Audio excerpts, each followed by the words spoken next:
cameras up close. I'm going to talk about a few things here today, and then I'll open up to questions in a minute. First, I'm going to address Kobe King's decision to leave the program.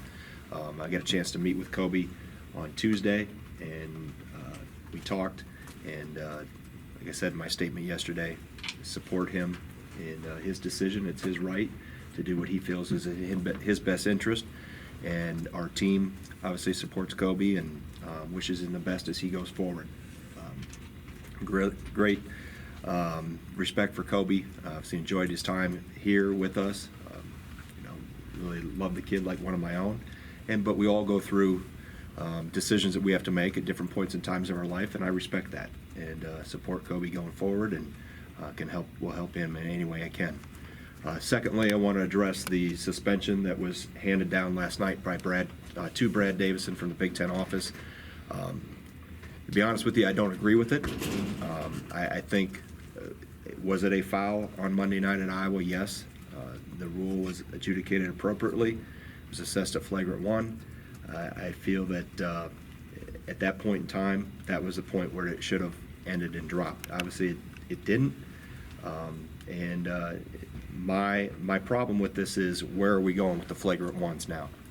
Are they all subject to review and suspension? We've really painted with a very broad brush and opened Pandora's box in terms of where this can go. It's a very dangerous slope. I feel if we're trying to legislate intent, and the other point of that is, anytime there's a legislative or a legislature process that tries to dictate intent, it really bothers me when that crosses a line into an intention of malice, or what was he's trying to do. And I've known Brad Davison since he was in 8th grade. I will vouch for his character until the day I die, just like I will for anybody else, my guys in my locker room. I will go to bat for them. I've got their back completely, and I do not agree with this, like I said, this punishment that was handed down. But obviously he'll serve his suspension on Saturday. Our guys have united in our locker room. We had a great practice today, and it showed me Monday night how we fought, how we played. We played really well for 35, 37 minutes, and didn't do some things well enough down the stretch, and was able to get away from us.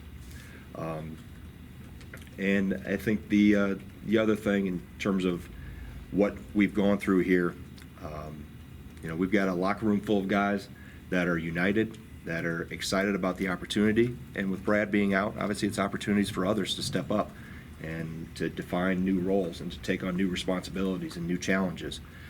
And the same thing with as we go forward.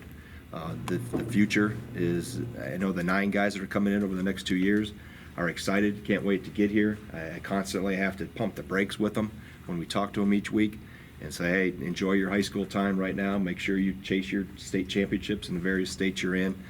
But they understand what this program is all about, what it's accomplished in the past, the traditions and the values and the expectations, and they're excited to be here. But like I said, I try to say, hey, your time here will come, but right now you need to enjoy and make the most out of the places in the relationships and high schools that you're at. So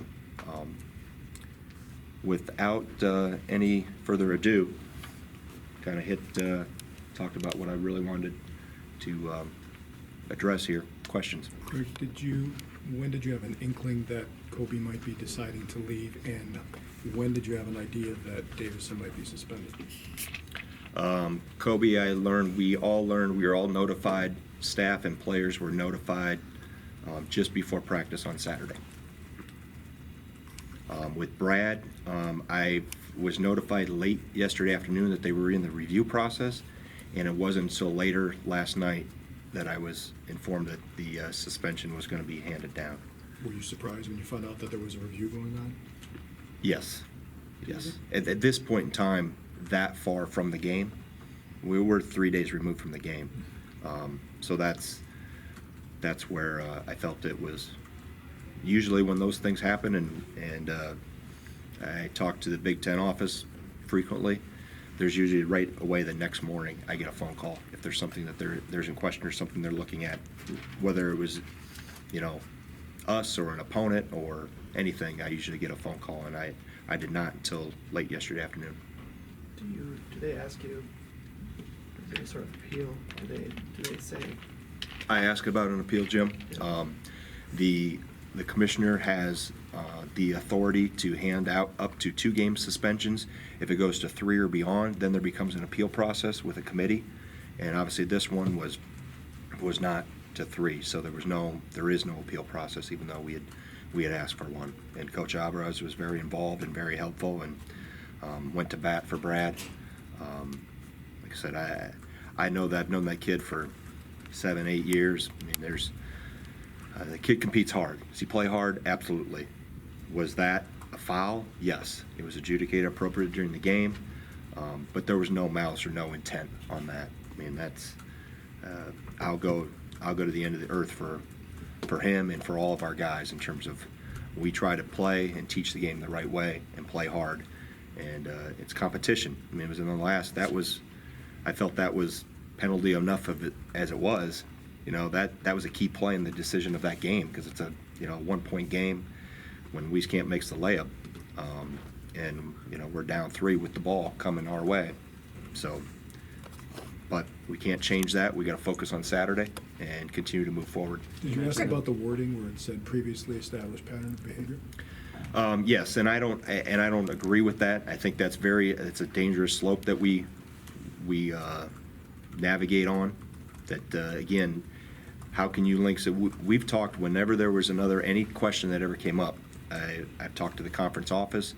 The conference office has talked to. I had conversations with Jim Delaney in the past, so it was always looked at, and if there was any questions, and we moved on, and they were all viewed as there was not any suspension that should be or any penalty that should be handed down. So for this to be him to be made an example in this regard, that's where I said it's a very dangerous slope for college basketball in our league. Where is this going? And that's the questions that I asked last night and that I didn't get answers for. This is where are we going with these flagrant ones? If this is going to be the new norm, then we all got to know that this is the new norm, and that opens like I said, Pandora's box for the other 13 coaches in our league, who some of them I've heard from already that are kind of in the same camp that I'm in. Greg, how do you? You don't teach to go around screens that way, right? And now twice. I mean, how many times there's collisions and stuff that doesn't get called, and because it's on the perimeter, it's more visible. But there's so much. This is a very physical, intense, high-speed contact sport. There's a lot of, no, we don't teach that. And he's gone around how many? He's gone around thousands and hasn't done it. And he's, like I said, it's unfortunate that, and the problem is too. I think there's been a character. I'm not going to stand here and sit here and let anyone trample on the character of one of my guys, and that's where I think it's really crossed the line.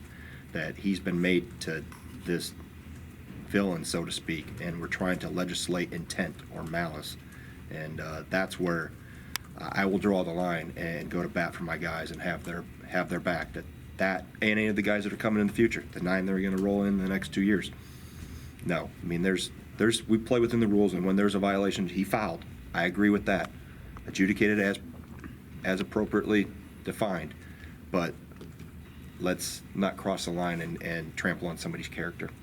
How do you salvage a season that's gone off the rails a little bit? You go through a season one day at a time, and you keep trying to get better every day. And that's why sports are such a great teacher of life, because you have to go through ups and downs and adversity. And there's times when things are going to go your way, and there's times that you feel like you can't, are you the windshield or are you the bug, so to speak. So we had a great practice yesterday. I thought what they showed me Monday night at Iowa, I'll go to bat with those guys. I mean, that they competed. I thought we did some really good things. Like I said, we hit a lull offensively. We didn't stay as aggressive as we were. We gave up some defensive rebounds. They could have sealed that. A couple turnovers. You check any of those boxes. But I thought how we competed, how we battled, that showed me. That showed me what I got in that locker room. And like I said, I'll step on any floor with those guys with that competitive spirit. How does Kobe's absence change what you think this team looks like on the floor, offensively? I mean, you adjust. I mean, that's just like, it's like an injury. It's like, you adjust to it. It's an opportunity for somebody else, and you have to continue to improve as time goes on. And when the opportunities are available, it's a time for somebody to step up. And is that somebody that's in a role that gets a bigger role? You're able to produce more in certain areas, or is there a direct replacement? So, and obviously with Brad being out, that makes the window of opportunity even wider for others. Greg, when a Tom. couple of these things happen at the same time, there's perception out there among some that the sky is falling. What do you think of the direction of the program? Are you happy with the direction of the program? I am, because like I said, what I saw on Monday night, that showed me they're two isolated, completely different situations. And I respect Kobe for he has the right to do what he feels is best for him. The end of story. I mean, that's his choice. We talked about it. Like I said, I love him like one of my own. Always have, always will. And that's his choice to do what he feels is best for him. And we'll support him and help him however we can. And with Brad, it's the same thing. You support him through a hard time, and you go to bat for him when you can. And like I said, the guys that I got in my locker room, how they practiced today, how they competed Monday night, and their focus right now is having a great practice again tomorrow and getting ready for a really good Michigan State team on Saturday. And as I talked about earlier, the 9 guys, we talk to those guys all the time, and they are chomping at the bit. They understand. They're competitors. They don't win every game that they play in high school either. So people that have been in the arena and have been in that, they understand what this is about. You Mike, mentioned- Greg, something, Mike. Let's go to this side. Okay, so Kobe issued a brief statement as to why he made this decision. It was very brief. How did he explain it to you as to why, and especially why now? Well, I think timing is always something you wonder about. But those conversations and my time with Kobe are between a player and a coach, and they're private. And like I said, I have great respect for Kobe, and as do his teammates, and that'll stay in our program. When you read that he said this program wasn't the right fit for him as a player and as a person, did that catch you off guard? I mean, everybody's entitled to their own opinion, and then we go through life, and things change. And like I said, and he's entitled to that opinion, and he's entitled to those choices, and that's the part of our position is to help people navigate through life's obstacles. And if he came to that conclusion that he needed to make a change, then you support that and help him in the best way that you can. You mentioned the staff learned on Saturday about Kobe. Did you have any sense before that he was unhappy, whether it was with his role or coaches or anything of that nature, or did that Saturday message? No, that was like I said, everybody got notified at the same time, right before we were ready to go to practice. Mike tweaked something late at Iowa. Is he practicing? Yeah, he Okay. practiced. He was fine today. I imagine frustration, but how did Brad react to getting suspended? What's it been like the last couple of days? No one has greater pride in representing this university and putting on that uniform. I mean, the kid didn't practice for 2 days before Iowa because of the collision that happened at the end of the Purdue game, or towards the end of the Purdue game. And so he did all he could do to even be able to play in terms of work with our sports medicine staff. And it really wasn't until he made it through shoot around, tested it there, and then it was a near game time decision that he could go. So his passion for this place and his passion to put on that uniform and represent that W, just like those guys in that locker room, is second to none. And he's hurt. He's hurt. I think we all are. I mean, he knows those opportunities.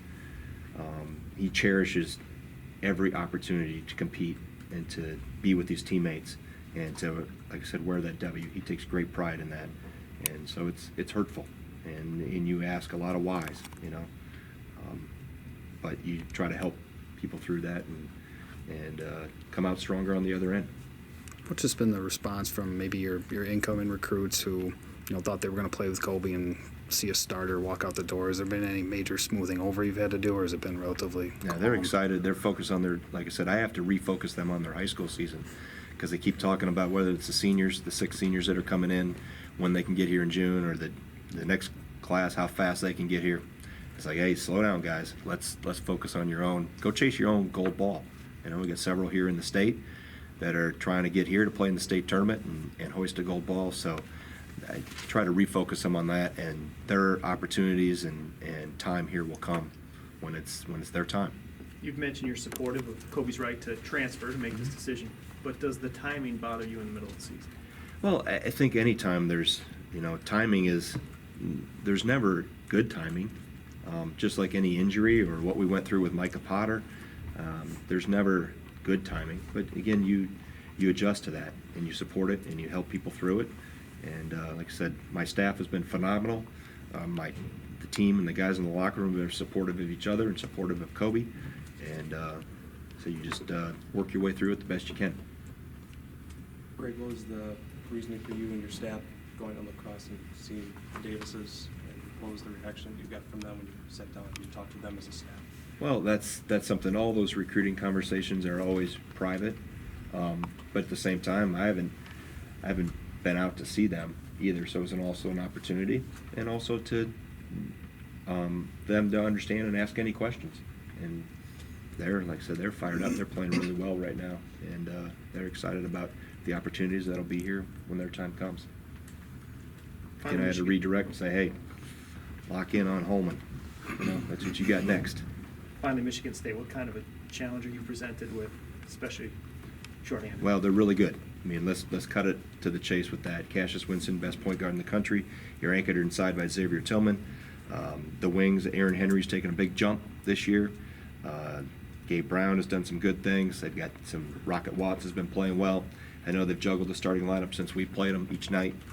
I haven't got a chance to watch last night's game with Northwestern yet, but you know, they're, and what I was most impressed with the first go round, especially being there courtside, with defensively, you know what they do. They're long, they plug gaps, they do some really good things defensively. So, like I said, our guys are excited and looking forward to the challenge that's coming here on Saturday. Greg, have you talked to Tom at all this week? I know he's kind of been a mentor to you to a degree. Have you two talked about anything that's gone on this past week? He called me late last night. So, Just to say hi. amongst other things. So it's good to, I mean, amongst, you know, I've been reached out to by other elder statesmen in the profession, and it's good to hear their thoughts, experiences, opinions, all very, a variety of topics. I mean, we talked about a variety of topics last night. You mentioned a unified locker room, and that with losing King and then Davison being suspended, did you have to sit your guys down as a group and just, were guys wondering what's going on, how do we handle this, or how did you address those? We communicate all the time, so there's constant communication obviously every day that we practice, and then we address whatever situation we're going into, what's coming with the upcoming game, where we're at, how do we respond to different situations, and talk through that constantly. So yeah, we talked through that on Saturday when we all got the notification at the same time. We obviously talked and practiced on Sunday, and then headed to Iowa City. And then last night after finding out Lake, and I'm sure. Yeah, it was late. We had already practiced Yeah. before we even knew. In fact, it was partway during practice is when I was notified that they were even looking into it. Okay. And then it was later last night when we finally got what the determination or what the decision was going to be. I got a hold of Brad, and then after I notified Brad and talked to him for a while, then I made sure we got to our team, and they knew before it went out on the public release from the Big Ten. Oh, what time of day was that ballpark? They released it about 7 o'clock at night. Yeah, I think I found out 6, so I had to, Coach, shortly before it was released. I had about an hour to notify my internal people. Great. Is coaching young men different now than it used to be? And do you have to change the way you coach to relate to these young men? I think you're always, it's a constant evolution. You're constantly, and I think there's so many other, it's not necessarily the young men, it's all the other dynamics that are in their world now. I know, from social media to exposure at such a young age to the access that people have to them. So there's all kinds of different elements that, even talking to my staff, those guys are not that old and not that far removed, but how the landscape has changed so much from when they were players, when they were high school players. The opportunities they had are so much different. The exposure that our guys get currently is so much different than what it was, just 10 short years ago. So I think more of the environment has changed more so than what the actual, and does that change the student's experience or student athlete themselves? Maybe. I mean, that's it's hard to compare generations to each other, but I think the environment has changed a lot in all regards, not just in college athletics, but in society in general. It's different. I watch what my own kids go through at home, and that allows you to have empathy for when you're trying to help your players on your team when they go through different ups and downs of life. Greg, you mentioned notification that you guys all got at the same time. Was it a text? Was it an email? I'm gonna keep that amongst the team. Okay, we were notified. Anything further, Coach? You good?